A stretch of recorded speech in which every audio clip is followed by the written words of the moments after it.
whatever the initiative will bring for us, we are so grateful for the fund, because us, the young people, we are getting innovative ideas, and now we cannot plant trees without any innovative ideas such as monitoring and evaluation. This will be a solution for most of us who are in the CFA of Ololo Forest, as a way that we are going to have more indigenous trees, because we are here to protect that forest, and because it's one of the most prestigious forests you are having in Kenya. This is one of the remaining forest with indigenous trees, indigenous herbal trees.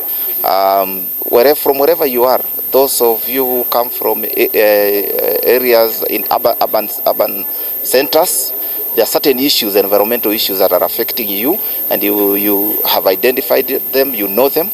We are giving you an opportunity to come up with an innovative way of dealing with that issue. We have a range of areas that you can pick your idea from: solid waste management, tree planting, how you can do water conservation, and many others that are related to conservation of the environment. So I invite the young people to apply, those in high schools, those that are youth-led groups in the community, and even those that are in the university who fall under that bracket.